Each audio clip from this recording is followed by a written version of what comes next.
Salut cette équipe, comment ça va? En forme, ça me fait trop plaisir de vous voir un dimanche soir de plus. C'est cool de passer ces temps ensemble. Et elle est pas belle cette slide? On peut dire un grand merci à Christelle Leston qui a bossé là-dessus et qui a su magnifiquement incarner mes idées aussi pour cette série dans ce message. Mais j'aime bien cette image d'une explosion. Ça, c'est probablement la plus grande explosion nucléaire qu'il y a jamais eu dans l'histoire de l'humanité. C'est la bombe à hydrogène, bombe H des Russes. Pas de victimes, t'inquiète pas. C'était un test, normalement. Mais c'est juste une illustration, parce que je crois qu'on a un Dieu qui a un amour qui est explosif. Et même la plus grande explosion physique de cette terre ne pourra pas être comparable à son amour. Est-ce que tu le crois? Yes, génial. Alors on commence cette série Feu qui va nous habiter pendant tout ce mois d'octobre. Et en septembre, au Vision Sunday, j'ai parlé un petit peu de 3 priorités que je voyais pour nous en tant qu'Église, 3 concentrations. Et les 2 premières, ça touchait au rassemblement en fait. Ces moments où l'Église, on se retrouve ensemble pour vivre quelque chose avec Dieu. Ça se passe ici les dimanches dans les célébrations. Et le deuxième, c'était dans les maisons en plus petits comités avec les Connect Group. Et durant le mois de septembre, on a pris du temps un peu pour creuser ces questions, en parler, prier autour de ça, réfléchir à qu'est-ce que ça veut dire. Et c'est cool. Mais il y avait encore une 3e priorité, concentration, sans laquelle toutes les autres ne font aucun sens. Est-ce que tu te rappelles de ce que c'était? Si tu ne te rappelles pas, c'était notre feu pour Dieu, notre passion pour Jésus. Et du coup, ce mois d'octobre, je me réjouis énormément parce qu'on va prendre le temps pour ça. On va prendre le mois tout entier pour entretenir cette flamme de notre amour pour Dieu. Est-ce que tu te réjouis de vivre ça? Yes, moi je me réjouis personnellement parce que je sais que si j'entretiens pas ça, c'est quelque chose qui meurt petit à petit. Un feu, il faut l'alimenter en bois. Et donc c'est ce qu'on va faire. Est-ce que tu as déjà rencontré quelqu'un de passionné dans ta vie? Est-ce que c'était plutôt quelqu'un d'intéressant, d'inspirant ou pas? Tu n'es pas obligé de répondre, mais à l'inverse, est-ce que tu as déjà rencontré quelqu'un qui est indifférent et qui n'a aucune conviction? C'est quelqu'un qui a impacté ta vie ou pas? Personnellement, je crois que de manière générale, les gens passionnés sont des gens passionnants. Peut-être à l'exception près de François Pignon, qui a des passions un peu bizarres, pour ceux qui se rappellent du dîner de cons. Mais même lui, peut-être, si on veut bien lui donner la chance, peut-être qu'il est passionnant avec son truc. Il y a un lien, les allumettes, le feu. Il y a John Wesley qui a une fois dit une phrase que je trouve hyper cool. John Wesley, c'était un mec en Angleterre qui a contribué à un grand réveil dans le cadre de l'Église d'Angleterre. Il a dit ça, je la fais en anglais et après je te ferai ma traduction approximative. C'est « Light yourself on fire with passion and people will come from miles to watch you burn ». Et oui, je crois que quand on est passionné, on a de l'impact. Donc il dit « Enflamme-toi avec passion et les gens vont faire des kilomètres pour te voir brûler ». Alors aujourd'hui, comment est-ce que tu te qualifies? Tu es plutôt quelqu'un de passionné ou non? Et plus précisément, qu'est-ce qu'il en est vis-à-vis de Dieu? Eh bien, aujourd'hui, j'ai envie de parler d'une réalité qui est tellement cool, parce que ce n'est pas la réalité de notre passion pour Dieu en premier, c'est la réalité de sa passion pour nous. Et son plan qu'il a qui change tout dans nos vies. En fait, Dieu est vraiment passionné dans son amour. Du coup, il est passionné de toi et de moi. Et si on regarde la racine de ce mot, passion, tu l'as sûrement déjà entendu, en latin c'est patior, et ça signifie souffrir ou endurer. En fait, c'est le terme qu'on a attribué aux souffrances de Jésus à la croix, au calvaire qu'il a traversé. On parle de la passion du Christ. Et en fait, Jésus était tellement passionné dans son amour pour toi et pour moi qu'il était prêt à endurer beaucoup de choses pour vivre cet amour. Et tu es d'accord que quand quelque chose te tient à cœur, peut-être toi tu as un domaine dans ta vie ou quelque chose que tu aimes particulièrement, tu es prêt aussi à endurer beaucoup de choses pour ça. Peut-être tu es prêt à voyager très très loin et passer des heures pénibles dans l'avion juste pour arriver dans une destination qui te botte, peut-être que c'est autre chose, les exemples seraient nombreux. Mais ce qui est sûr, c'est que la passion, c'est l'inverse extrême de l'indifférence. Et cet amour passionné que Dieu a exprimé pour nous, en fait, il a voulu l'exprimer pour nous, mais aussi à travers nous. C'est exactement ce qu'on voit en fait dans la vie de Jésus. Jésus, il est allé, il a pris 12 gars très normaux, très basiques, comme toi et moi, et il en a fait des gens passionnés et brûlants pour lui, des gens qui étaient remplis de conviction et qui avaient une parole tranchante. Mais comment est-ce qu'il a bien pu faire ça? Parce que si tu connais un peu les 12 disciples, tu comprends que ça tient un peu du miracle en fait, d'arriver à quelque chose avec cette équipe.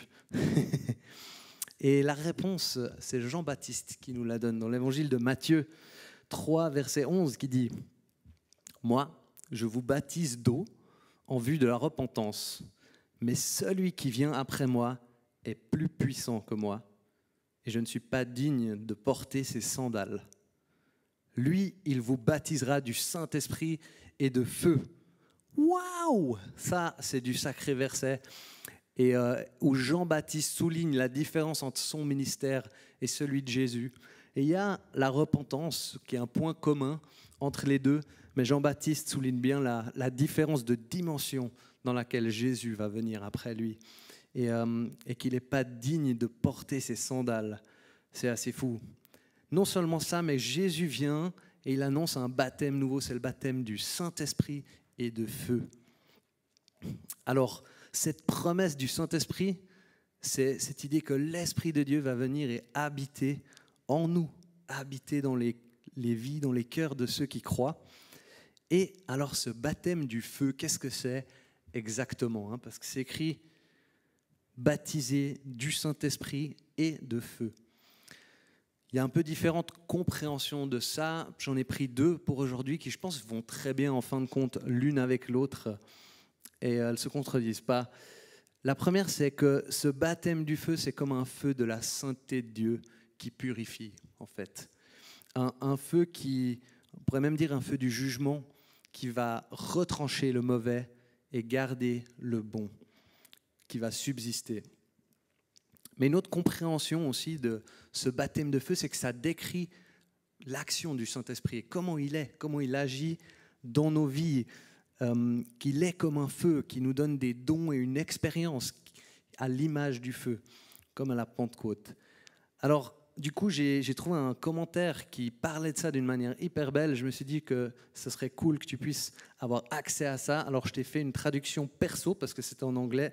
Ça vaut ce que ça vaut, mais je pense qu'on arrive à comprendre ce que nous dit Benson sur le sujet.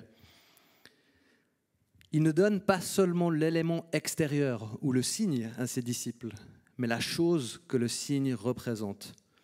Les dons et grâces du Saint-Esprit qui opèrent comme l'effet du feu, illuminant, régénérant et purifiant les âmes et éveillant des affections pieuses de dévotion, enflammant leur cœur d'amour pour Dieu et l'humanité, et avec un degré de zèle pour sa gloire et le salut des pécheurs, que toutes les eaux de difficulté et danger, de persécution et tribulation qu'il pourrait être appelé à traverser ne pourront éteindre. Et il communiquera ce baptême d'une mesure tellement abondante que nous semblerons en déborder. Cette promesse a été accomplie même avec une apparence visible du feu le jour de la Pentecôte. Et elle est accomplie sans cette apparence aujourd'hui, en ce qui concerne tous ceux qui croient en Christ avec une foi agissante dans l'amour. C'est pas une belle promesse du coup, ce baptême du feu que Dieu nous promet, que Jean nous promet au travers de Jésus? Et on le voit tout de suite, l'effet de ce baptême. On le voit dans Pierre à la Pentecôte. Quand il se lève, c'est un homme nouveau en fait. Il est rempli d'autorité et d'audace. Et c'est ce même Pierre qui a essayé de dire à Jésus « Non, non, va pas à la croix ». Il s'est fait sèchement reprendre et même traiter de Satan. et par la suite, ce même Pierre qui a dit à Jésus de ne pas aller à la croix, par cette croix, il reçoit ce don du Saint-Esprit qui fait de lui un homme nouveau, un homme sur lequel Dieu bâtit son Église.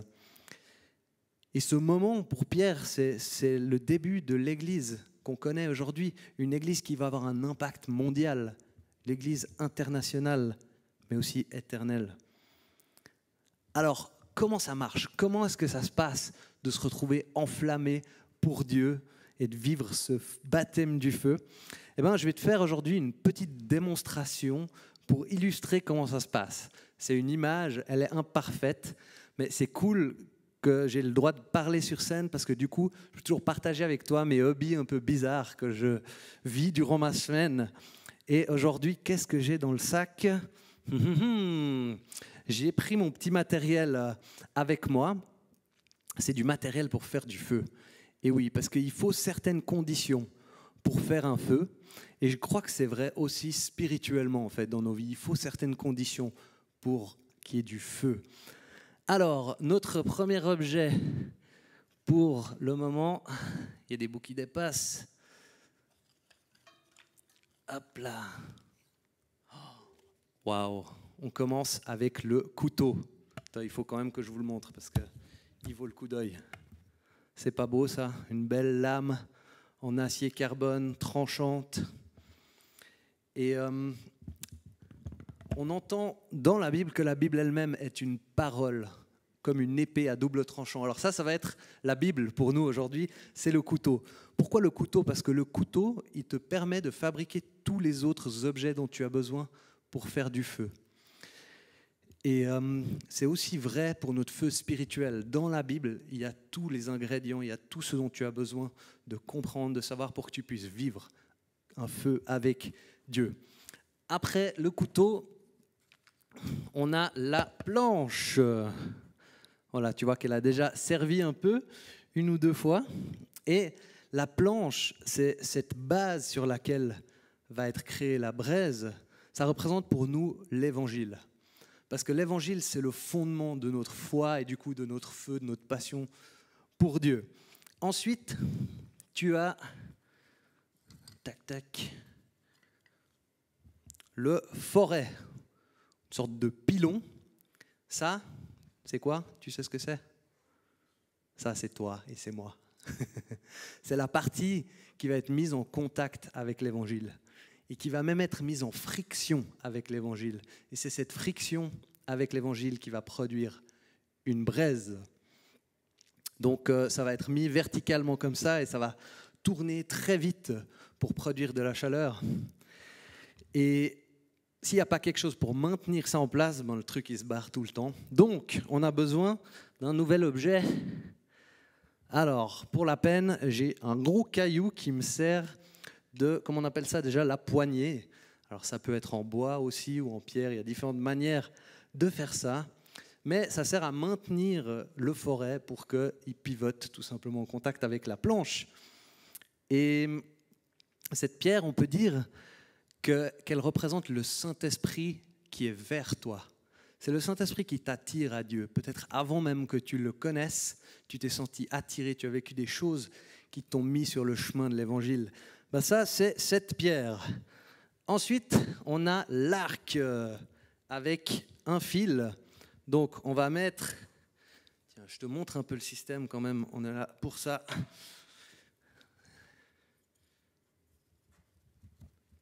On va mettre le foret sur la planche. Et puis, tac.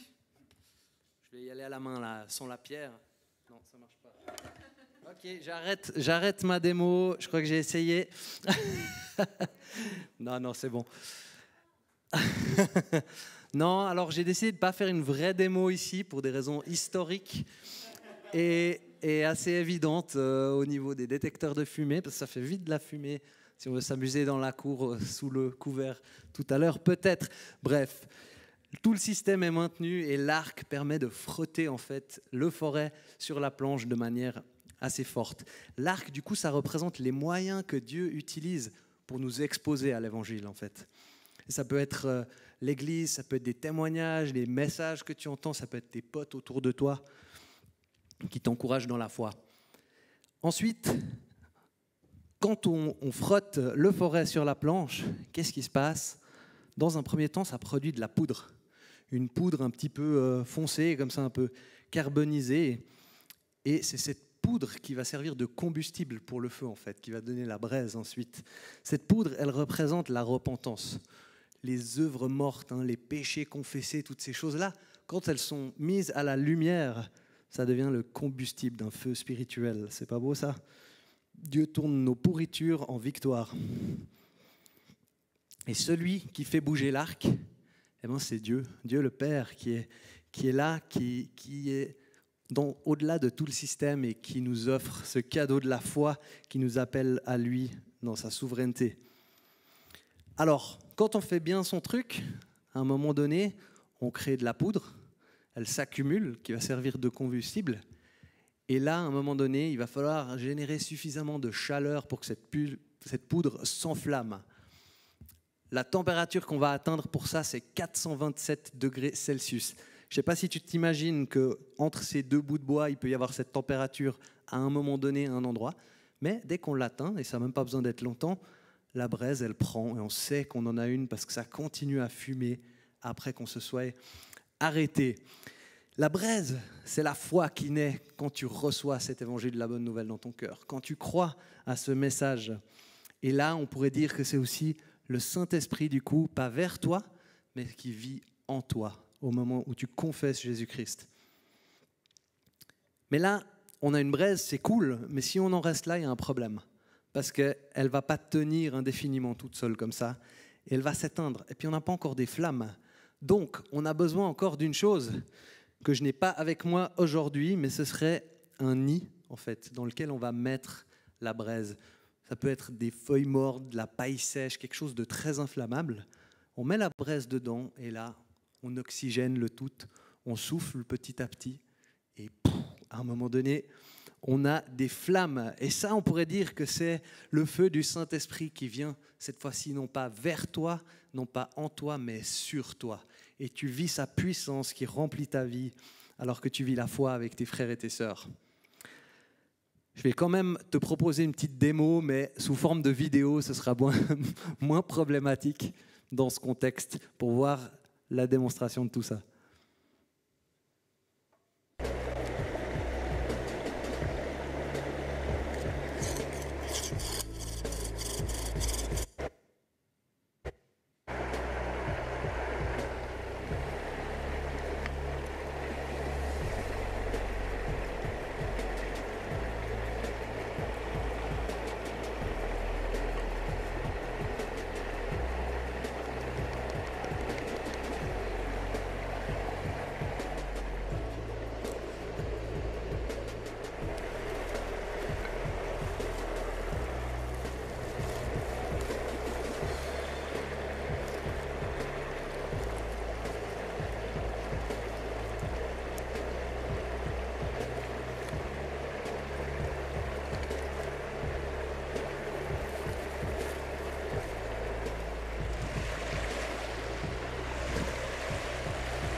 C'est pas beau de se dire qu'on arrive. Ouais. Merci aux youtubeurs qui sont passionnés, qui mettent des vidéos comme ça, grâce à qui j'ai appris aussi à faire ça. Et moi, ça me sidère de dire qu'avec deux bouts de bois, on peut réussir à faire des flammes, à faire du feu. Et c'est fou physiquement, mais en fait, c'est aussi fou dans nos vies de se rendre compte de comment Dieu a déclenché un feu dans notre cœur pour lui. Et si tu regardes cette histoire, pour toi, je suis sûr qu'elle est passionnante. Aujourd'hui, je vais te raconter un petit peu la mienne et puis comment j'ai découvert cette réalité du Saint-Esprit dans ma vie.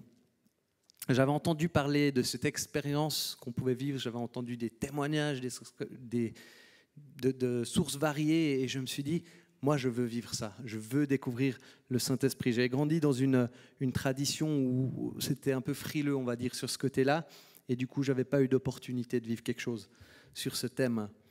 Et mes leaders de l'époque, là, ils me faisaient un peu attendre parce qu'ils voulaient que je puisse avoir le bon cadre pour le vivre, ce qui n'était pas une mauvaise chose en soi. Ils parlaient du Get Free Weekend, c'est souvent un moment où on peut vraiment découvrir cette réalité du Saint-Esprit.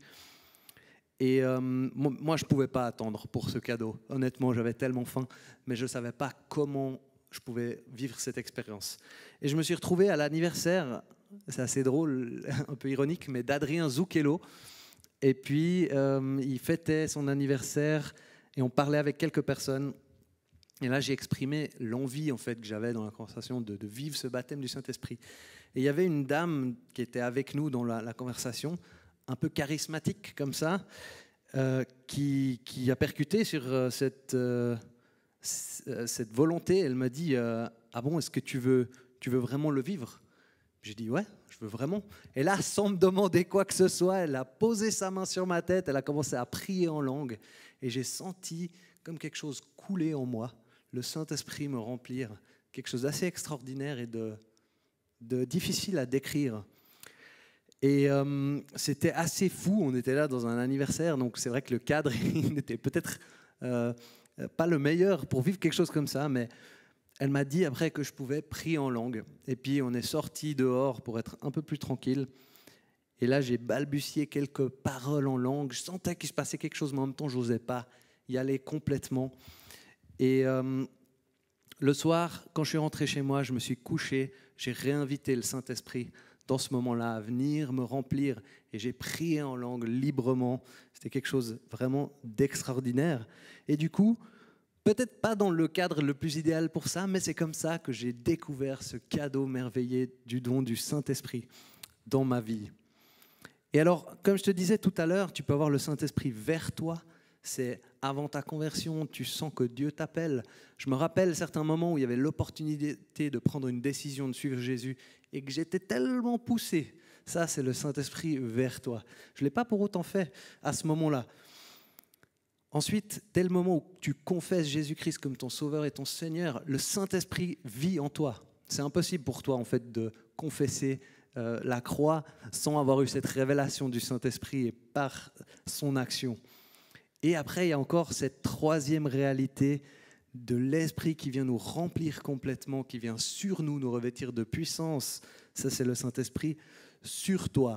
Alors, on peut parler d'une expérience après la conversion ou au moment de la conversion. Il y a des gens qui débattent un petit peu de ces questions.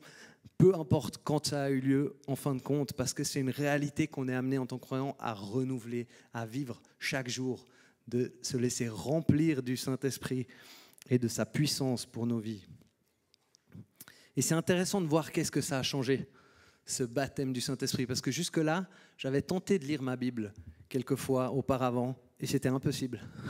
C'était sec, c'était mort, c'était juste indigeste. Et dans la suite de cette expérience, j'ai lu la Bible en entier en 6 à 8 mois à peu près. C'était fou, c'était vivant, c'était passionnant. Le texte me parlait. Et c'est ce qui arrive en fait quand le Saint-Esprit envahit ta foi. Il y a une dimension nouvelle qui s'enclenche et qui prend vie. Il y a une faim spirituelle qui vient. On grandit dans notre foi.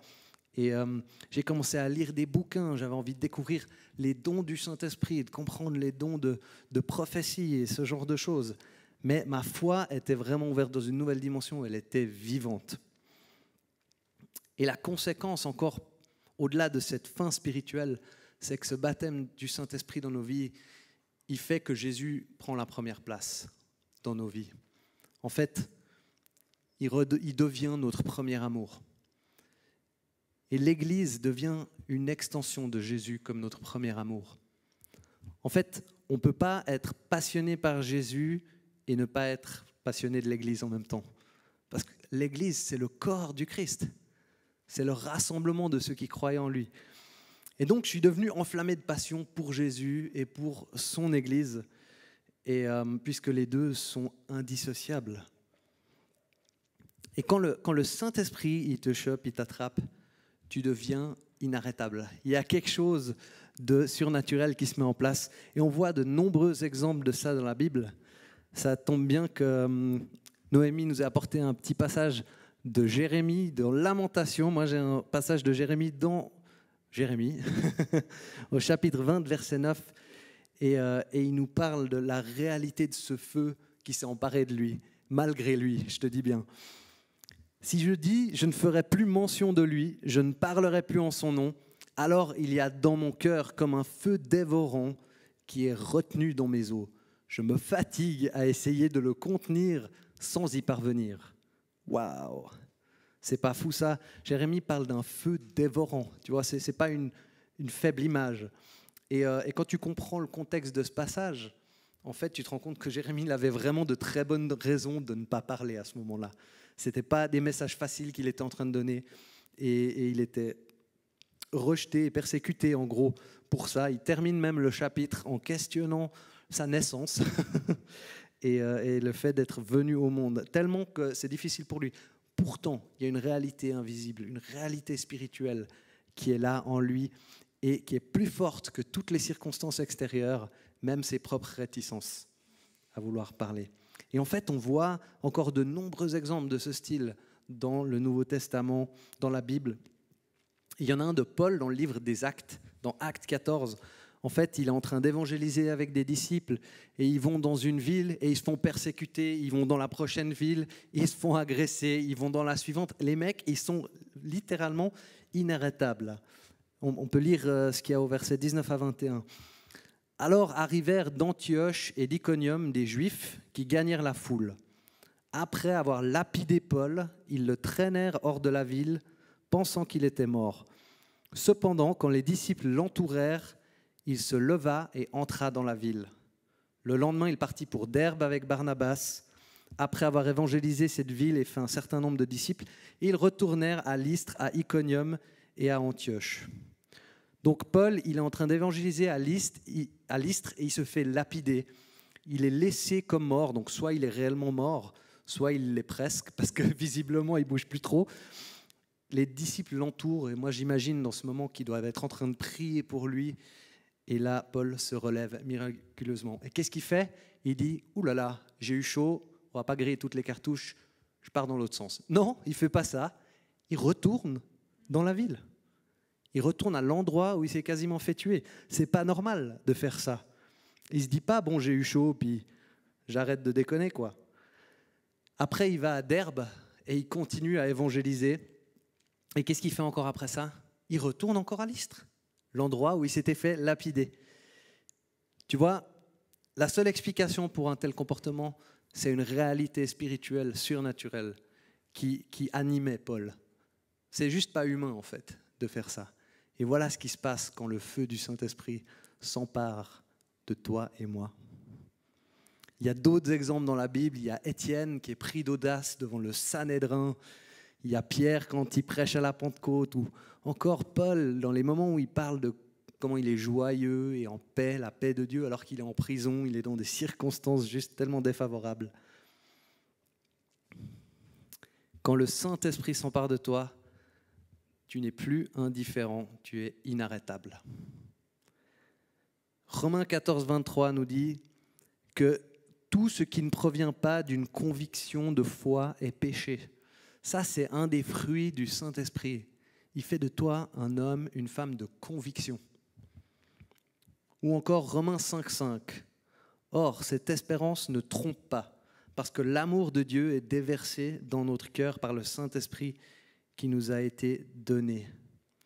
Non seulement tu n'es plus indifférent, tu es une personne de conviction remplie de zèle, mais en plus de ça, tu débordes avec l'amour de Dieu. Parce que l'amour de Dieu le Père est déversé en nous par le Saint-Esprit. Il est déversé en toi. Et là, comme les disciples, comme Paul, plus rien ne t'empêche d'annoncer ce message et cette bonne nouvelle autour de toi. Non seulement ça, mais tu es rempli d'une joie et d'une paix surnaturelle. Et on va prendre un petit moment de face-to-face encore ce soir pour vivre quelque chose de cette réalité du Saint-Esprit. Mais avant de me lancer là-dedans, j'ai envie de te proposer pour ce mois d'octobre de prendre en fait un temps de jeûne, un temps pour jeûner durant ce mois. Et le but de ce jeûne, il a deux objectifs principaux. L'un, c'est de vraiment mettre Jésus dans la place de celui qui est notre premier amour dans notre vie. Revenir à Jésus comme notre premier amour ou lui donner cette place. Et le deuxième, par extension de cet amour, c'est d'être passionné par son Église. Et quand tu jeûnes, c'est un peu comme si tu séchais l'environnement pour que le feu prenne plus facilement, plus rapidement. Hein, si je devais dire ça très rapidement. Alors, il y a le Weekend Away qui arrive le week-end prochain et les buffets sont déjà réservés, tout ça. On a envie de profiter de manger ensemble dans ce week-end. Alors, garde ça en tête dans tes réflexions. Mais réfléchis à cette question de comment tu as envie de jeûner et de chercher Dieu comme ton premier amour durant ce mois d'octobre et d'être passionné par son Église. Ça peut être d'un moyen très très simple. Tu peux décider d'arrêter le café, par exemple, pour une durée que toi tu détermines. Tu peux faire un jeûne complet. Si tu vas faire des trucs assez radicaux, peut-être parle-en avec ton leader de Connect pour qu'il puisse t'accompagner dans cette réalité et puis que tu puisses faire des choses d'une manière qui ne met pas ta santé en péril. Peut-être que tu peux, quand je l'ai dit à Elodie aujourd'hui, j'ai dit tu peux peut-être jeûner de légumes.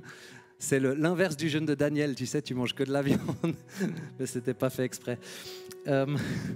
Pourquoi pas? Mais ouais, peut-être tu peux manger que des fruits et légumes pendant un temps, ou alors décider de sauter 1 ou 2 repas par semaine pour prier à la place. Tu es libre de réfléchir à ce qui fait du sens pour toi aujourd'hui, et je t'invite à aller chercher Dieu, à chercher le Saint-Esprit sur cette question. Je te propose pour terminer de prendre un temps avec le Saint-Esprit. On va juste l'inviter ici, inviter sa présence. C'est le même esprit que celui qui a animé Jérémie et Paul il y a tellement, tellement longtemps. Et il est là dans cette salle avec nous ce soir. Alors tu peux simplement fermer tes yeux et te préparer à le laisser te remplir. Peut-être pour la première fois ici même ce soir, le Saint-Esprit veut venir te remplir. Ou alors peut-être une nouvelle fois, tu as déjà vécu ça, mais il va se révéler encore une fois avec une nouvelle onction pour une nouvelle journée, une nouvelle saison. Et puis on va le laisser agir comme il le souhaite. Père, merci pour ce cadeau d'une valeur inestimable du Saint-Esprit que tu nous as offert au travers de Jésus-Christ et de son œuvre parfaite à la croix. Et on te prie, déverse ton Saint-Esprit maintenant même dans cette salle. Oui, Saint-Esprit, sois le bienvenu parmi nous. Et viens nous remplir de ta présence, de tes dons, de tes grâces. Et viens déverser en nous cet amour du Père.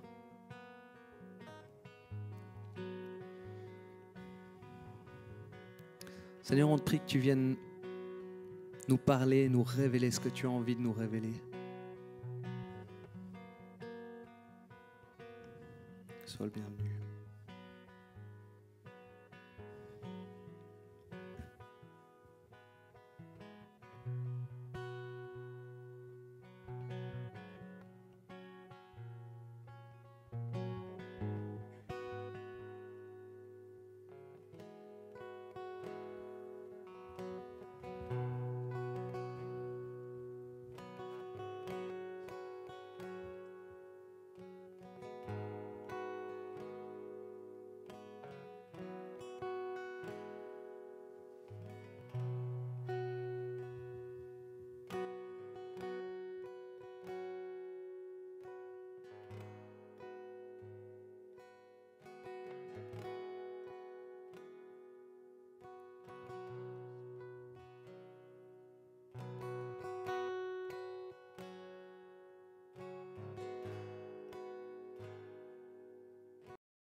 Je crois que le Saint-Esprit veut se révéler dans cette période de jeûne d'une manière spéciale.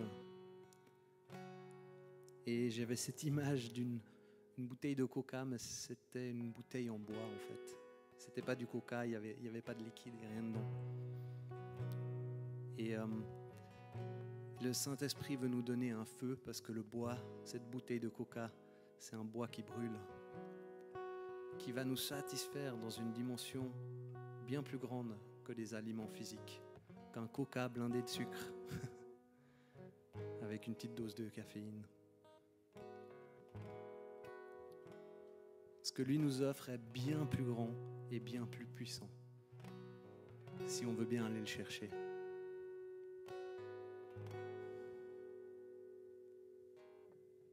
Seigneur, merci pour ce que tu es en train de faire dans cette salle auprès de chacun.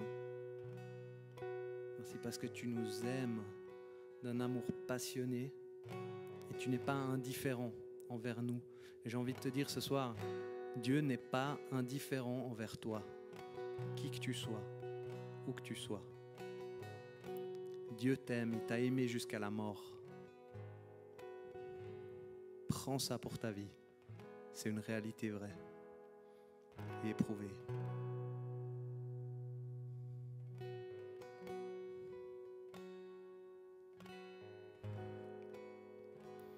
À la Pentecôte, il y a eu ce symbole comme un feu qui était visible au-dessus de la tête des gens. Et ce feu, il brûle en toi maintenant. Tu as une audace nouvelle pour représenter Dieu sur cette terre et vivre cette aventure de la foi avec lui. Rien ne peut t'arrêter. Tu es vivant parce que lui, il est vivant en toi. C'est ce qui te rend vivant spirituellement. Et tu as un feu qui te donne des capacités surnaturelles pour le représenter sur cette terre. Des miracles deviennent possibles. Et je crois que tu vas faire des miracles en son nom.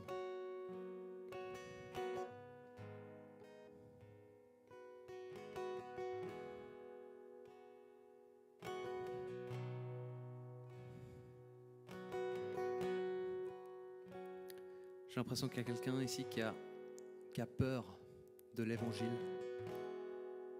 de ce que ça pourrait coûter, demander dans sa vie. Et aujourd'hui, j'ai juste envie de t'encourager, dire ce cadeau est d'une valeur inestimable. Il est tellement plus riche que toutes les choses terrestres ou humaines qu'on pourrait obtenir, qu'on pourrait gagner, remporter. Alors sois prêt à te dépouiller, à tout lâcher, à tout laisser derrière toi pour le cadeau de cette bonne nouvelle de l'Évangile. Ce trésor qui n'a pas de prix, tellement il est grand et immesurable.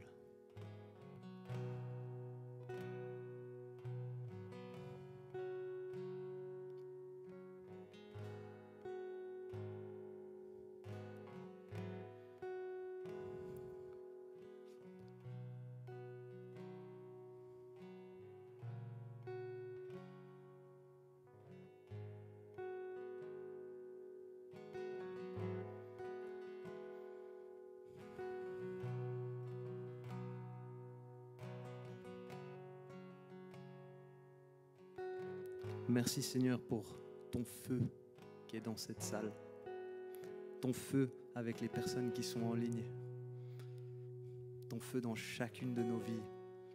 Et on te prie Seigneur que dans les prochains jours, dans le mois d'octobre, dans cette période de jeûne, dans les prochaines années aussi de nos vies,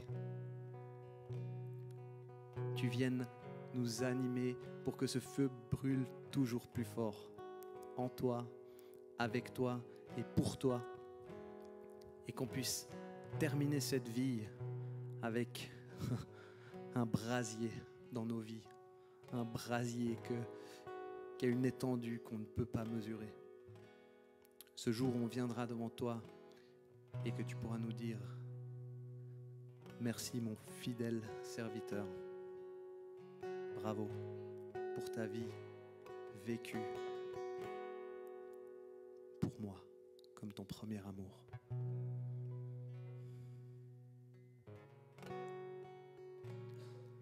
Dans le nom puissant de Jésus, on prie.